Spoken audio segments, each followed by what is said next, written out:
Hi there, beautiful people. So, slightly different video today. I'm going to give you quite a detailed exercise for those people looking for a partner. So if you find yourself single and you're looking for a partner, this is something that came up in sessions that I've been giving, coaching sessions that I've been giving to people.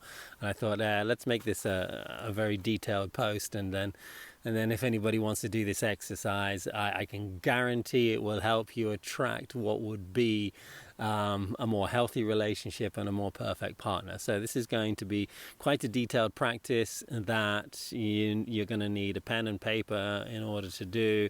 More than one piece of paper, probably going to need a little bit of time to do this exercise, and you're going to probably want to pause this video several times so that you can think about the questions and the different stories that are coming up.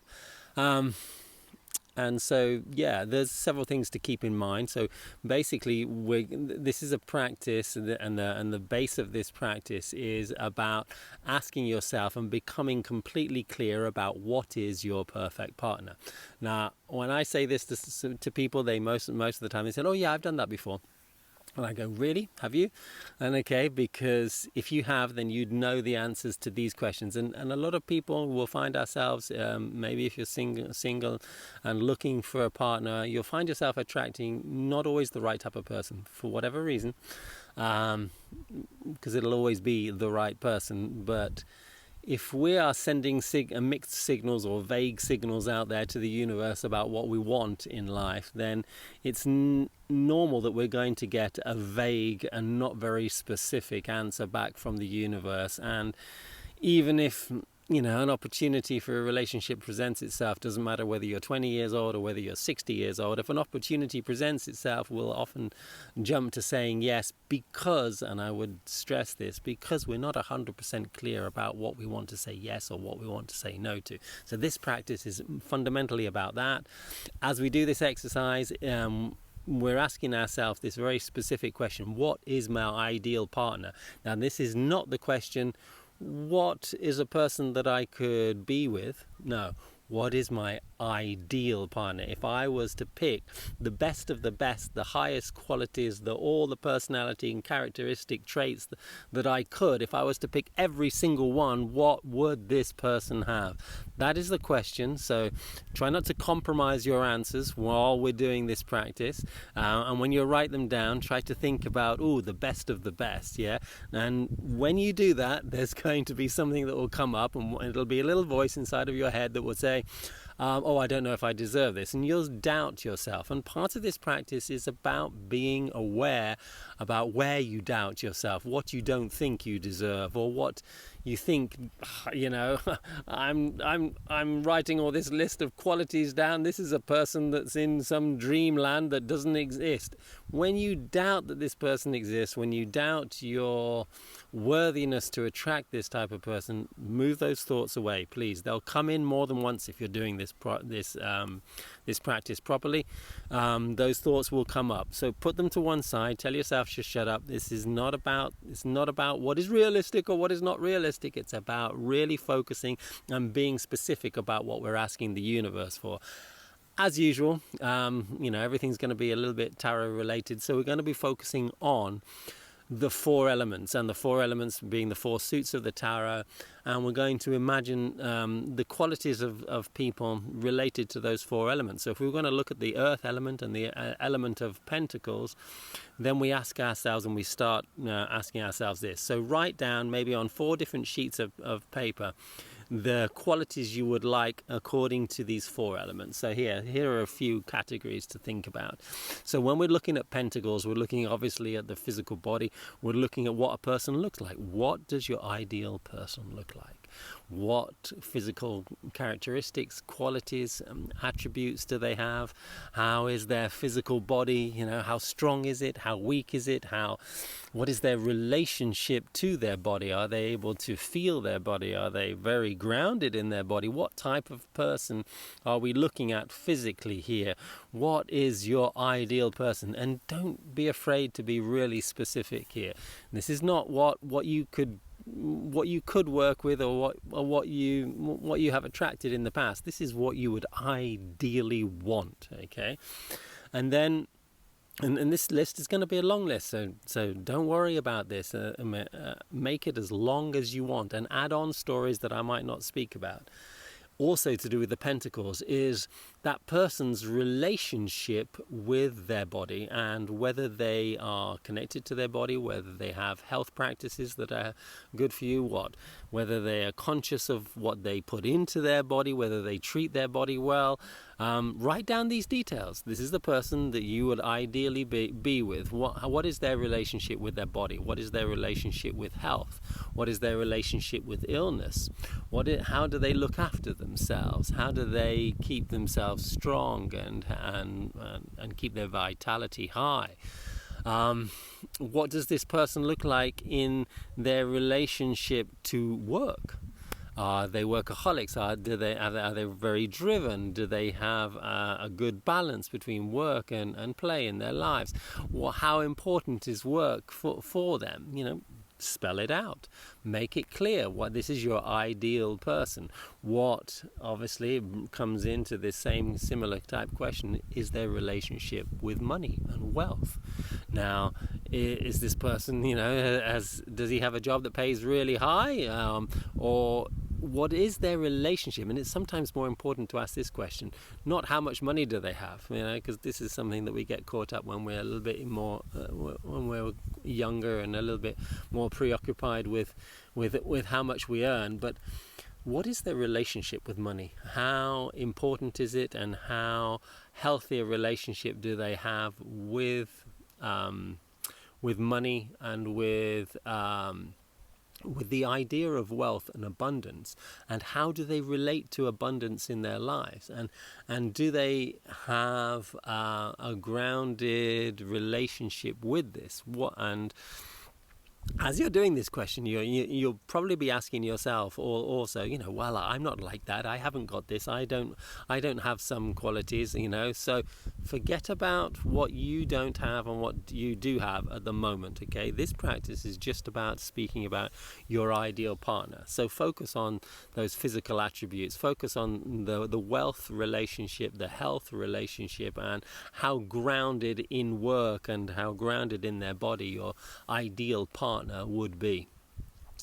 Then jump onto the element of water and the suit of cups, and we'll dive into that emotional intelligence of the person that you're looking for. How emotionally intelligent is this person? And when we speak about emotionally intelligent, we speak about the ability to feel a lot.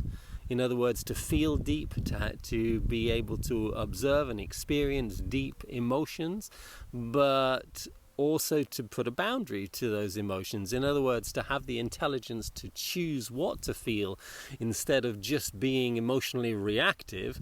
Emotional intelligence is also the conscious ability to choose how we feel and to disrupt reactive emotional responses to life, and actively choose to switch it around according to how we would like to feel in our life. So how emotionally intelligent is your perfect partner? Well, how deep are they? How emotionally? How able are they to hold space for their own feelings, and B, hold space for your feelings? Because these will come hand in hand, but it's the same story. How sensitive are they? How strongly empathic is this person? Do they have a strong level of empathy? Are they able to feel the room, feel the person, feel your needs, sense yourself intuitively, or is this not important? Empathy is also related to how much we can feel the person and how much we can feel connected to a person, how much we can open up as well. And that empathy is really important. That sensitivity is also connected to our ability to feel a wide range of emotional variety in our lives. Ask yourself how this person relates to art, how this person relates to their dramatic emotional expression in life, because our ability to express our feelings, which comes through art a lot of the time, through dance, through some sort of desires or likes in the music world, how important is that? How important, and what does your perfect partner, how does he relate to his more artistic, creative side? Yeah, this is really important for some people, not important for other people. Just speak about it, be clear, write it down for yourself. How connected to their desires is this person? How able are they to communicate their feelings? So a part of emotional intelligence is about being able to communicate how we feel. It's about having the clarity to express our emotions. First of all, to feel them, then to acknowledge them and value them enough in order to actually express them and share them, and also to be able to receive or hear how somebody else is feeling without getting emotionally triggered or reactive. This is emotional intelligence. So describe your watery nature of your dream person, whatever that might look like, and see if you can't tune into any other of those more watery stories. What is this person's relationship with love? And what type of relationship experience has this person had in the past? Is this important for you? What, if it is, what does that look like? What does this person, how able is this person to open up and be open in a relationship? This is really important, and this is something that you need to write down. Let's jump on to the mental, the airspace. Now, the intellect is going to create all sorts of different qualities inside of this perfect partner. You have one of them being belief systems and ideas about who they are and what's important in the world, and it's going to reflect your morals and your ethics in life, and these are really important to create compatibility. So how intellectually intelligent is this person? Do they need to be intellectually intelligent? How smart are they? How able are they to share their ideas, share their beliefs? Are there any specific beliefs and ideas which you feel are fundamentally important that this person has? Do you need somebody to believe exactly the same things, to have the same ideas about everything? Or would you like somebody to challenge you and to help you grow, maybe, or help you expand your own beliefs? And is this person mentally flexible? Are they able to see both sides of the story? Is this person intelligent enough to know that all beliefs will change? Is this person smart enough to be mentally agile, to be able to problem solve? Inside of the mental framework of somebody's characteristics is also their ability to be quick-witted and to be smart thinkers, and this is going to reflect in how funny they are sometimes. You see comedians are quite quick thinkers a lot of the time, and they have this intellectual capability to bounce ideas off the world around them quite quickly, and to communicate those ideas properly as well. And this is another story about the mind. How good are we, or is this perfect person at communicating the truth, at communicating his sense of what he believes is real and important in the world?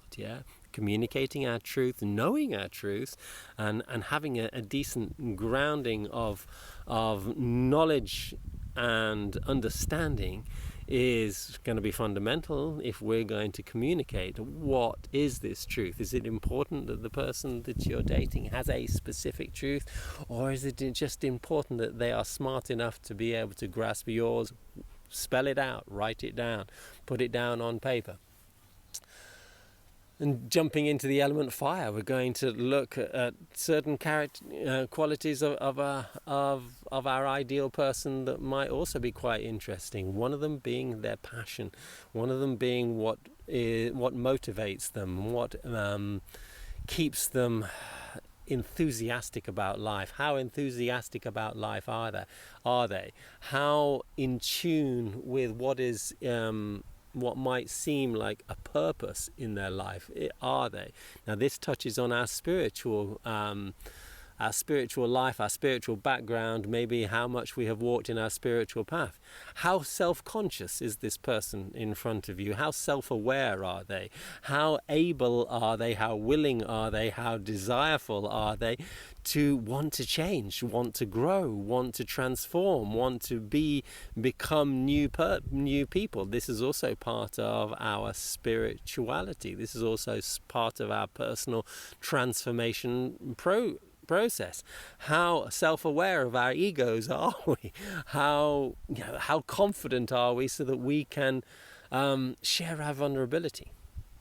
This is another story. What does this person look like? How vulnerable are they able to be? How self-aware are they? How focused on less egotistical needs or desires? On what level of importance is it in this perfect person in front of you? Are they just focused on their own growth and their own thing, or do they have a sense of altruism, and do they have a sense of maybe wanting something for the greater good of humanity? And this would also connect them to a higher meaning or a higher purpose in their lives. And inside this element of fire comes the sexuality too. What is this person's relationship with their sexuality?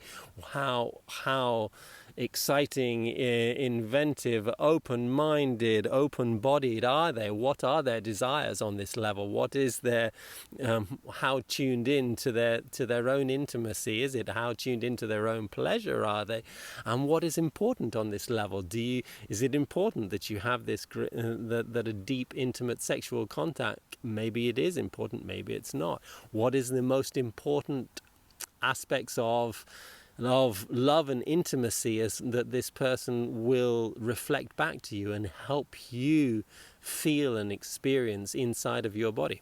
All of these questions, write them all down, make long lists, add as many other questions as you can to this practice, and we'll throw in an extra card here for the pages, because this is something that's sometimes overlooked in a relationship, but it might not be important for everybody, and that is how playful is a person. This is all the pages of the court cards are coming up, and all the inner child inside. How connected to their inner child are they? And how, when I say connected to that inner child and that playfulness, it's not about being childlike, it's about or childish. It's about being able to feel that inner child and to be playful in nature, to not take life so seriously, to be open-minded and innocent about new opportunities, new things, new changes that can come up in our lives. The children inside of us are the most open to change, the most open for transformation, and the most willing to try something new which will create those changes and transformations. So what is that ideal person's relationship to their inner child, and how playful are they, and how able are they just to enjoy the innocence and get something beautiful out of, or feel a beautiful emotion coming from a very simple experience. This is quite innocent and childlike in nature, but it might also be one of those important things in your ideal person. Spell it out, make it completely clear, and once you've done all of that, I'm going to ask you to do one more question, and maybe we'll keep that question to the end. Then you've got these 4 sheets of long lists of ideal characteristics and qualities of the person that you would ideally want. Now, then I want you to go through all of those lists that you've got with either just a pen and underline them, or star them, or a marker, a highlighter. So, and I'd like you just to look at the things that you've written, and then say to yourself, how important is this characteristic, this quality for me? Is it one of those qualities that I could not do without, that my man, my woman, my person has to have that quality? Because if not, it's not going to work. And there are some of these qualities. You've written down 10, 20 things maybe for each different category.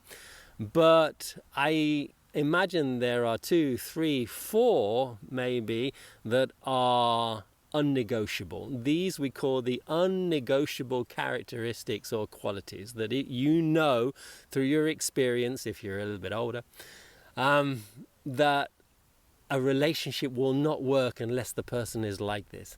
And this is really important to underline, because you might see some of those qualities that you've written down and you'll acknowledge yourself and you say, yeah, but if they're not like that, it doesn't bother me that much. It won't be an issue if they're not like that. Are you sure? Ask yourself, are you sure? Oh, but I've been with somebody like that. It wasn't a problem. Okay, great. That's all right. But so that would be my ideal person, but I can live without it. It's not that important. What is important is that quality. If they don't have that, then it just will not work, because that's unnegotiable for me. So highlight all the unnegotiable qualities. And these unnegotiable qualities are you setting a boundary to what you want to say yes to and what you will very easily say no to. If you don't know what those unnegotiable traits, and challenge yourself when you're asking yourself what they are, because sometimes our mind says, no, that's unnegotiable, and you go, is it really? No, actually, it is negotiable. I can do with that. And maybe something different that challenge yourself, but make sure you're very clear about ones that are truly in line with who you are right now in your life, not who you were 10 years ago, if that's the case, 20 years ago, but who you are right now in your life. Challenge yourself to make this list and look at those unnegotiable stories, place them on a separate piece of paper so that you can read that regularly. And if you find somebody that you're going to be dating, or you bump into somebody that you're thinking, well, that's a prospective partner for me, ask them if they're aware of these qualities, or ask yourself, do they have these unnegotiable stories? Because this will really help you highlight those flags that might be a little bit ruby-like in color. And this is for you to have your own personal set of boundaries, or red flags if you like, of what qualities that are not going to be very useful or good for you as far as potential partners are concerned. The one extra question I wanted you to ask yourself as well, that we'll throw in at the end here, is what are my intentions for getting into a relationship? Why do I want to be in a relationship? Now, this is a weird question, because you say, well, ask yourself exactly what, and give yourself another type of list. What are the reasons for being in a relationship? Is it so you can feel safer? Is it so that you can feel love with somebody? Is it what is it? I realized that one of my, when I was last single, I realized that one of my fundamental reasons for being in a relationship was to promote growth and to promote shifts and transformations in me and self-awareness. That's the most important thing. And it might seem a little bit selfish, but I didn't feel it was, but that was the most important thing for me. There were other stories as well, but that was one of the richer ones, and one of the things that was in the highlight of my importance. So that was one of the things I communicated. And I said, my most important for me is to, carry on this self-awareness process. Anyway, jump through this practice, make that list, define that list afterwards, or restrict that list to what are those unnegotiable qualities. And here you're going to be sending out a very specific message to the universe. If, while you're doing this practice, you've bumped into several times your mind saying, oh yeah, but this person doesn't exist, oh yeah, whatever, be aware. You're also going to bump into something else. You're going to bump into a lot of qualities that you think are important, and you might not have those qualities yourself. And so you'll be telling yourself, well, how can I expect this from somebody else if I'm not this person inside of me? Which is a valid story, and learning to promote the qualities that you want in somebody else inside of yourself is a valid practice. But that's a much more detailed sort of story, which if you're interested in, you can get in contact with me and we can speak about practices that will help you do exactly just that. But The most important thing is to be clear about the message you're sending out there to the universe, so that you have a very specific idea about what you want to receive. And when you're very clear and detailed about the specifics about what you want from the universe, it will make you more aware of what you don't want on one front, and it will also be tuning you into the vibration of attraction, which is fundamentally going to be aligned with something heartfelt. Have fun with it. See how you go with this practice. Share it if you think it's an important one. Much love to all.